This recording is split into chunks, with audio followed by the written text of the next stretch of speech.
క్రీస్తునందు పరిశుద్ధులందరికీ ప్రభుపేట వందనాలు చెల్లిస్తూ ఉన్నాను. ఆత్మీయంగా ఎదిగావా? ఈరోజు మానవ జీవితంలో పుట్టిన ప్రతి శిశువు కూడా సంవత్సరం గడుస్తుంటే ఎదగాలి అని ఏ తల్లైనా ఏ తండ్రి అయినా కోరుకుంటారు. అవునా కాదా? ఆలోచించండి. నా బిడ్డలు సంవత్సరం గడుస్తున్న కొలది మరొక సంవత్సరాన్ని పొందుకుంటే వాళ్ళ జీవితంలో భౌతికంగా ఎదగాలి. ఎదగకపోతే బాధ, వేదన ఆ తల్లిదండ్రులకి. మరి పరలోకపు తండ్రి ఇన్ని సంవత్సరాల క్రైస్తవ జీవితంలో మీరు బాప్తిసం పొంది ఎన్ని సంవత్సరాలు అయిందో, మరి నువ్వు ఎదగకపోతే ఆ పరలోకపు తండ్రి బాధపడ్డా? ఆయన ఏడవడా నిన్ను చూసి? అయ్యో నా బిడ్డలు ఎదగట్లేదే ఆత్మీయంగా అని ఆ తండ్రి దుఃఖపడ్డంటారా? దయచేసి ఆలోచించండి.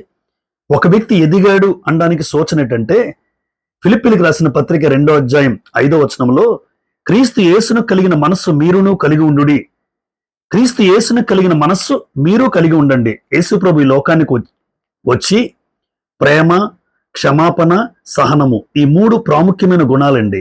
ఈ లోకాన్ని ప్రేమించాడు. తను ఎంత బాధ పెట్టినా, దూషించినా, నిందించినా, కొట్టినా, తిట్టినా యేసుప్రభు ప్రేమించాడు. నా నిమిత్తము జనులు మిమ్మల్ని నిందించి, హింసించి మీ మీద అబద్ధంగా చెడ్డ మాటలు పలుకుతారు, మీరు ధన్యులు అన్నాడు. ఈరోజు నన్ను ప్రేమించిన వాడిని ప్రేమిస్తే నాకేం ఫలం? నన్ను నిందించినవాడు, నన్ను బాధ పెట్టినవాడు, నన్ను దుఃఖపెట్టిన వాడిని కూడా నేను ప్రేమించగలిగే మనస్తత్వం నాకుంటే నేను ఆత్మీయంగా ఎదిగినట్టు. 2, క్షమాపణ. ఎదుటివాడు తప్పు చేస్తూ ఉంటే ఆ తప్పును క్షమించగలిగే మనస్తత్వం నీకు ఉండాలి. ఆలోచించండి. యేసుప్రభును ఆయన సిలువకు అప్పగించిన సిలువలో, తండ్రి వీరేమి చేయుచున్నారో వీరు ఎరుగరు గనుక వీరిని క్షమించండి అన్నాడు. ఆలోచించండి. ఈరోజు నీ జీవితంలో ఎదుటివాడిని క్షమించగలుగుతున్నావా? ఎదుటివాడిని క్షమించే పరిస్థితి లేదంటారు కొంతమంది. నా జీవితంలో క్షమించిన వాడిని అంటారు. క్షమాపణ లేకపోతే నువ్వు ఎదిగినట్ట కాదండి. ఇతరుల అపరాధములను క్షమించకపోతే తండ్రి మన అపరాధాలను కూడా క్షమించడు. ఎఫెసీ పత్రిక 4:32లో కూడా, ఒకని ఎడల ఒకడు దయ కలిగి కరుణా హృదయులై క్రీస్తునందు దేవుడు మిమ్మల్ని క్షమించిన ప్రకారం మీరును ఒకరినొకరు క్షమించుడి. క్షమాపణ దైవ లక్షణం. సహించుకోవడం. ఈరోజు సహనము నీలో ఉందా?